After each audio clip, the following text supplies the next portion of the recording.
Hello everyone. सो आज की video में हम लोग डिस्कस करेंगे the problems of the educational psychology. So educational psychology की meaning, definition and the scope जो है वो हमने पिछली वीडियो में पढ़ लिया था। आज जो हम डिस्कस करेंगे वो है problems of the educational psychology, objectives of the educational psychology, uses of educational psychology और role of educational psychology. So let's start with the problems of the educational psychology. So problems, educational psychology का scope हो, problems हो, boundaries हो, वो uncertain है और changing है। Uncertain का मतलब वो निश्चित नहीं है, वो चेंज होती रहती हैं, चाहे वो स्कोप हो चाहे प्रॉब्लम्स हो। तो सबसे पहले प्रॉब्लम तो एजुकेशनल साइकोलॉजी में अगर हम देखें तो वो बिहेवियर है, बिकॉज हर एक इंसान का बिहेवियर अलग होता है। सो उस इंसान के बिहेवियर की स्टडी करना, इसमें हमें प्रॉब्लम आ सकती है। सो ये प्रॉब्लम है चेक फर्स्ट। सेकंड जो है साइकोलॉजिकल और फिजियोलॉजिकल प्रॉब्लम्स हो सकती है। मे बी कोई इंसान जो है उसकी साइकोलॉजिकल अलग हो और उसकी मतलब वो सोचता अलग तरीके से हो, बट वो फिजियोलॉजिकल जो अपने फंक्शंस कर रहा है वो अलग हो उसकी। सो हम इसमें डिफरेंशिएट नहीं कर पाएंगे कि वो इंसान बिहेव अलग कर रहा है और दिमाग में उसके कुछ और चल रहा है। सो ये प्रॉब्लम आ सकती है एजुकेशनल साइकोलॉजी में कि हम अच्छे से स्टडी ना कर पाए। एक हो सकता है इंडिविजुअल डिफरेंसेस हो। Next is the developmental stages. Developmental stages उसके बर्थ से लेकर के उसकी मेच्योरिटी तक उसमें भी उसमें कोई प्रॉब्लम हो। Next is the nature, process, laws and the methods of learning. में भी उसके जो पढ़ने का तरीका रहा हो उसमें कोई प्रॉब्लम रही हो, पर उसकी पर्सनैलिटी और उसकी intelligence, problem of adjustment, study of exceptional children. Exceptional children को जो स्टडी करना ये बहुत मुश्किल का काम होता है। सो ये एक प्रॉब्लम की तरह हो सकता है एजुकेशनल साइकोलॉजी की। सो मेजरमेंट एंड इवेल्युएट करना, ये जो इसकी टेक्निक्स है इनको हमें अच्छे से मतलब पता होना चाहिए कि कौन सी टेक्निक हमें बच्चे पे लगानी है, कैसे हम कौन सी टेक्निक लगा रहे हैं, तो हमें उसको उसका जो रिजल्ट है वो भी हमें इवेल्युएट करना आना चाहिए। ये प्रॉब्लम हो सकती है कि मे बी टीचर्स को या कोई भी जो गाइडेंस है, जो काउंसलिंग कर रहा है उसको ये पता ही ना हो। तो एक अच्छा गाइडेंस और काउंसलर भी होना चाहिए। सो ये सारी प्रॉब्लम्स एजुकेशनल साइकोलॉजी की। नेक्स्ट ये एक कोट है जो रोसर ने दिया था, which is a child is like a book whose every page has to be studied by the teacher. So next is the role of the educational psychology in the educational development. So educational psychology का educational development में क्या role है? So activities engaged in and the problems faced by the school teachers in the course of their work are both numerous and the complex. ये हमें पता है। What to do about retardation in reading, how to provide help for the maladjusted child, when to introduce long division into the curriculum, how to identify children who possess physical or the sensory defects, how to guide pupils to think critically, how to develop self-initiation in pupils, how to motivate them, how to evaluate the outcomes of the educative process. So ये हमारे teachers के लिए जो है ये बहुत ही एक problem होती है, बहुत ही जो एक कम्प्लेक्स प्रोसेस होता है कि कैसे हम डिफरेंशिएट करें बच्चों को। बिकॉज हम एक बच्चे के बिहेवियर से ही पता कर सकते हैं कि वो बच्चा कैसा है। सो उस बच्चे को हमें आइडेंटिफाई करना कि उसमें क्या डिफेक्ट है, उसमें क्या उसके बिहेवियर से हमें पता करना कि क्या प्रॉब्लम्स है उस बच्चे को। सो उसके अंदर हमें अगर वो उसके अंदर क्रिटिकल थिंकिंग नहीं है तो कैसे हम उसको क्रिटिकल थिंकिंग उसके अंदर डेवलप करें, उसके अंदर मोटिवेट कैसे करें उसको। फिर उसके बाद हम उसको जो अपने उसके जो अंदर जो हम एक्सपेरिमेंट करके उसके अंदर जो बदलाव करने की कोशिश कर रहे हैं, उसके बिहेवियर को चेंज करने की कोशिश कर रहे हैं, फिर हमें उसको इवेल्युएट करना भी आना चाहिए कि उसका हमने जो टेक्निक्स अपनाई है, अपनी स्टडी को चेंज किया या उसके लर्निंग मेथड को चेंज किया है। सो इससे हमें इवेल्युएशन करना आना चाहिए। सो ये बहुत ही जो है प्रॉब्लम्स हैं जो एक टीचर्स को फेस करनी पड़ती हैं। So a teacher must be a diagnostician who can discover difficulties both in the learning and the adjustment of the pupils. So एक टीचर को जो है एक बच्चे के बिहेवियर को पढ़ना आना चाहिए, उसको पता होना चाहिए कि बच्चे को पढ़ने में और एडजस्ट करने में कहाँ दिक्कत आ रही है, एंड ऑल्सो उसके पास स्किल्स होनी चाहिए carrying forward the necessary remedial work, so that कि वो बच्चे को अंदर जो है उसकी प्रॉब्लम्स को समझे और उसको सॉल्व कर पाए। मेन इसका मतलब यही है। He may also have important educational and the vocational guidance functions to perform. उसको अपनी जो उसको पढ़ाना है बच्चे को वो तो उसको नॉलेज होनी ही चाहिए, बट उसके अलावा उसकी और नॉलेज होनी चाहिए सो दैट कि वो बच्चे को बिहेवियर को समझे, उसको गाइड कर पाए। His task is to further the total development होनी चाहिए उस बच्चे की, young people, and to assist them in adjusting both to school and to the outside of the school situations. So ये नहीं है हमें सिर्फ स्कूल वाली बातें ही नहीं बच्चों को पढ़ानी है कि बस आपने इस स्कूल में रहना है, ये करना है, ठीक है, इसे खाना है। सो उस बच्चे को कुछ ऐसी आदतें, उसके अंदर ऐसी एडजस्टमेंट करनी है हमें टीचर्स को, सो दैट कि जो अगर स्कूल के बाहर भी वो जाए तो वो अच्छे से बिहेव करे, ठीक है।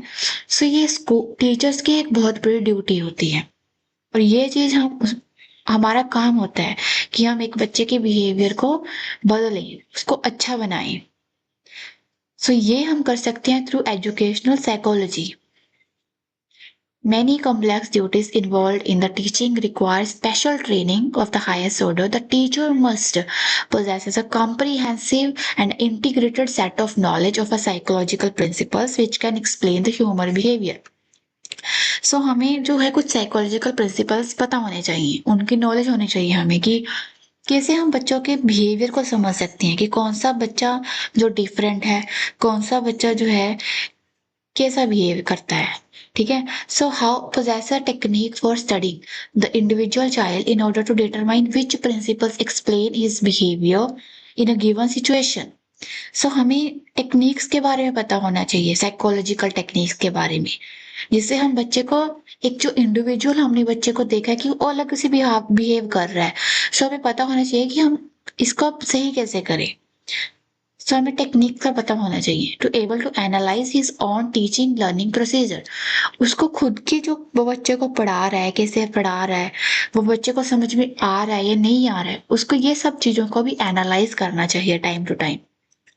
A teacher who knows his pupils, his subject taught by him, should improve his own behavior and his relationship with the pupils.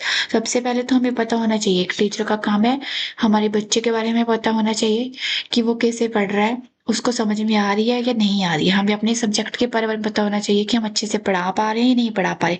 अगर तो हमारे में गलती है तो हमें अपने आप को चेंज करना चाहिए, और अगर नहीं है तो हमें हमारे जो स्टूडेंट है हमारे उनको अच्छे से डील करना चाहिए, हमारा उनके साथ में रिलेशनशिप अच्छा होना चाहिए। ये नहीं कि बच्चे हमारे से डरे, ठीक है। So it will assist him to develop competence in studying children in utilising the psychological principles evaluating his own teaching method. So psychology जो एजुकेशनल साइकोलॉजी है ये टीचर्स को हमें हेल्प करती है, सो दैट कि हम बच्चे को जो है असिस्ट कर पाएं, उसकी हेल्प कर पाएं, और जो साइकोलॉजिकल प्रिंसिपल्स हैं उनको यूज करके हम अपनी अपने टीचिंग मेथड को इम्प्रूव करें और उन बच्चों की भी हेल्प करें। Educational psychology also deals with the educational development, which includes the growth in all the aspects of the school is concerned with. It constitutes in an ever-present phenomenon for the teacher, the student's interest, his intellectual and his mastery of academic matters also grow and develop in many directions and in a complex fashion. Educational development results from many different forces. The forces responsible for this development include the thrust from such internal forces as genes and other biological deep within the child, pressure from home, the general community, religious institutions, and the cultural group have their effects on the child's educational progress. The school is only one of many forces which act on the child in a complicated and a very unique manner. Next is the uses of the educational psychology. ठीक है? Educational psychology should help the teacher सबसे पहले educational psychology किसको help कर रही है? हम इसके यूजेस पढ़ रही हैं। सबसे पहले तो ये हम टीचर्स को ही हेल्प करती है कि हम एक जो स्टूडेंट्स हैं उनकी जो है प्रॉब्लम्स को समझ पाएं और उनको सॉल्व कर पाएं। Help the teacher by providing a description of the various tools that are available for his use. Teachers have always stimulated or motivated his children's. They have provided for practice, guidance, and reinforcements and have used the more specific tools. The teacher should therefore know something about the nature of these tools and how to apply them.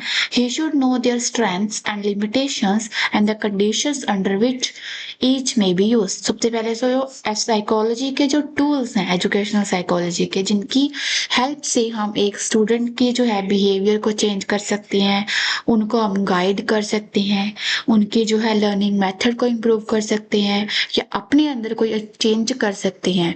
तो ये सारे जो tools हैं psychology के, ये जो इनके बारे में टीचर्स को पता होना चाहिए। उनको पता होना चाहिए कि हम इन टूल को कैसे अप्लाई कर सकते हैं और उनको पता होना चाहिए कि इनकी स्ट्रेंथ क्या है, लिमिटेशंस क्या होंगी, इनको यूज करने से क्या होगा। सो ये सब कुछ एक टीचर को की हेल्प करते हैं। ये टूल्स एजुकेशनल साइकोलॉजी ऐसे हेल्प करती है एक टीचर की।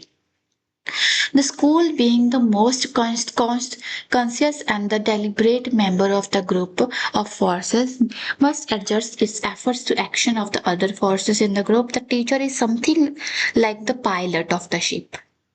So, the teacher is something like the pilot of the ship who must manage the forces under his control so as to produce the desired combination of all of them. He must also know something of the many other forces which combine to affect the course of educational development. The teacher, always working with the force of the biological maturation and the forces of home influence and the community pressure, must take an account of these extraneous forces and apply his efforts accordingly. So, एक बच्चे के ऊपर जो है वो बहुत सी forces लगती हैं। कौन सी होगी? एक तो उसकी बायोलॉजिकल प्रॉब्लम हो सकती है सबसे पहले। सो इसको आप फर्स्ट पॉइंट बनाओ। एक तो बायोलॉजिकल प्रॉब्लम हो सकती है कि मे बी उस बच्चे के अंदर जो उसके जीन्स की वजह से या बायोलॉजिकली उस बच्चे के अंदर कोई प्रॉब्लम है जिसकी वजह से वो थोड़ा सा मतलब समझ नहीं पाता है चीज़ों को। ठीक है, उसको थोड़ा टाइम लगता है चीज़ों को समझने में। सेकेंड हो गया है होम इन्फ्लुएंस। सेकेंड कौन सी हो गया उसके ऊपर, बच्चे के ऊपर फोर्स लग रही है जो होम, घर वालों का प्रेशर जो है, घर वाले उसको कुछ ना कुछ बोलते रहते हैं। ठीक है कि तू नालायक है, तुझे आते नहीं है कुछ। थर्ड प्रेशर आ गया कम्युनिटी का।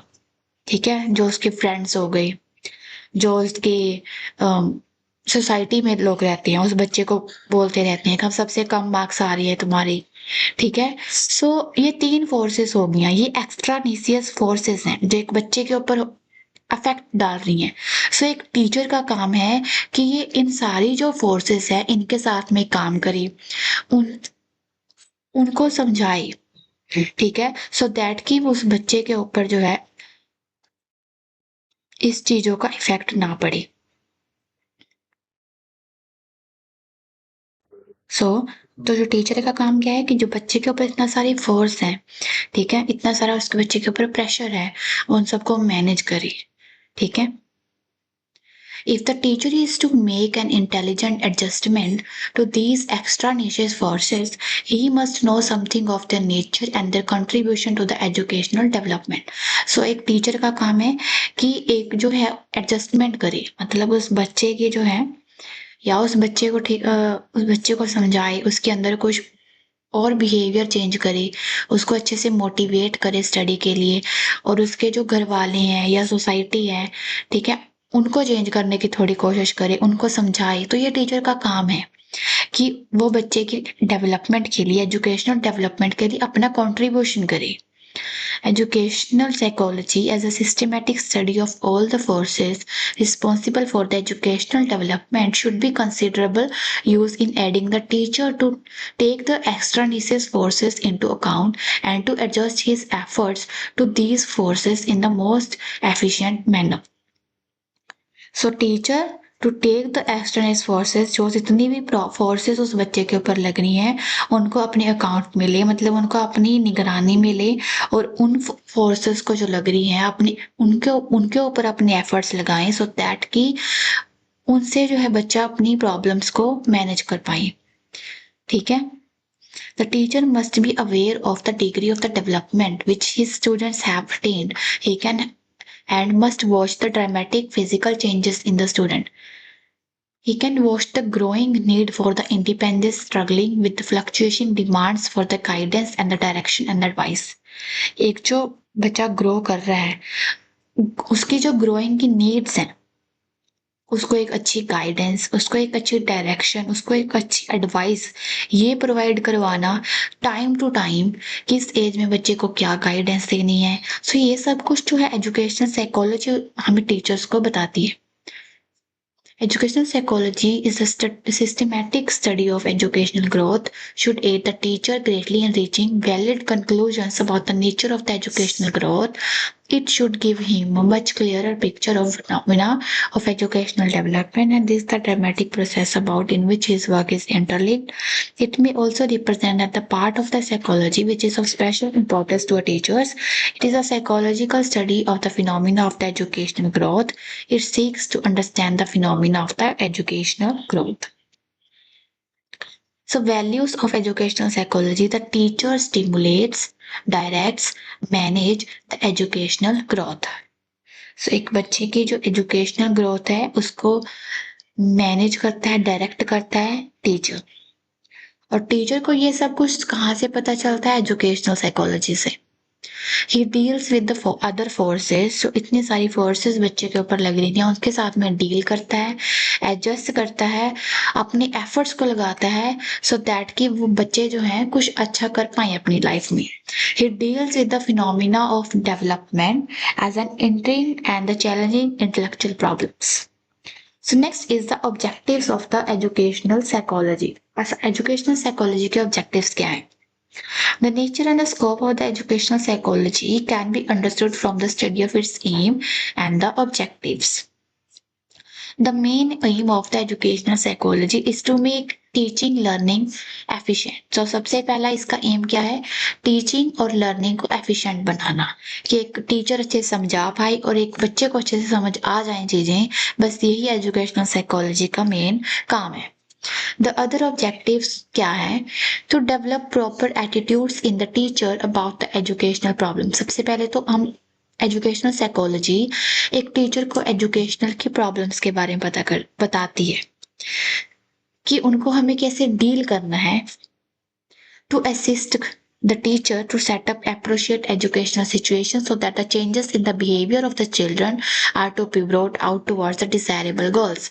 So एक जो स्टूडेंट है, चिल्ड्रंस हैं, उनके बिहेवियर को समझना, उनके बिहेवियर को समझकर उनको हमें उनके अंदर चेंजेस लाना, एक डिजायरेबल गोल की तरफ हमें उनको उनके बिहेवियर को चेंज करना, ये एक टीचर का काम है। To help the teacher in treating the pupils with empathy and understanding and to study their behavior objectively. उनके साथ में प्यार से बिहेव आना, उनको अच्छे से समझना, ये उसमें हमें हेल्प करती है educational psychology. To help the teacher in organizing the material to be taught to the child. ये हमें बताती है कि हमें कैसे अपना जो है ऑर्गेनाइज करना है, कैसे हमें बच्चे को पढ़ाना है, इस और हमें ऑर्गेनाइजिंग करने में हेल्प करती है। To help the teacher in realization of that the social relationship are utmost importance in the process of the education. To help the teacher in understanding his own job, to provide the teacher with such information and techniques that he can analyze his own and others' behaviors. वो अपने खुद के पढ़ाने के तरीके को teacher जो है एनालाइज कर पाए, और बच्चों को समझ आ रहा है या नहीं आ रहा है वो भी एनालाइज कर पाए।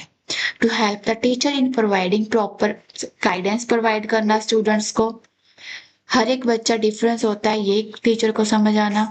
To guide the administrators in organization and administration of the educational institution and to provide a specific basis for the supervision of the instructions. जो एडमिनिस्ट्रेटर्स हैं उनको गाइड करना, to provide sound methods of measuring and evaluating the achievement of the pupils objectively, to furnish the teacher with proper methods of teaching the subject matter to a child, to provide the teachers with some basic skills related to the teaching, to give teachers guidelines to solve problems of the teaching learning process, to help the teachers to understand the scientific knowledge of teaching methodology, to install in teachers a spirit of inquiry for their professional growth. On the whole, we can say that educational psychology serves the following purposes: development of the wholesome personality of the student, continuous growth of the child, increasing the ability for the intelligent self-direction in changing social order, increasing ability for discriminative social functioning, harmonious growth, and the rightful conduct of the children. The other objectives of the educational psychology may be as: it deals with the development of the individual, later to psychological research concerned with the modification of the behavior. It is a study of the children. It is a scientific study. It is a study of development of the individual. It is the study of the learners. So journal aim to provide a body of facts and the principle which will enable the teacher to enhance and enrich his own life, and which will help him to bring out improvement in the quality of the instruction, and thus equipping him adequately both culturally and professionally. The relationship between the educational psychology and the learning process can be considered on the following lines: the extent to which the factors of heredity and environment contribute to learning, the nature of the learning process, the relationship that exists between maturational level and the learning readiness, the educational significance of individual difference in rate, process of learning, the inner changes that occur during learning, the relations of the teaching procedure of the to the learning outcomes. So ये आप पढ़ लेना। सो ये जो है बहुत ही important topic है जो आपके सेमेस्टर एग्जामिनेशंस में आएगा। Role of educational psychology for the teachers.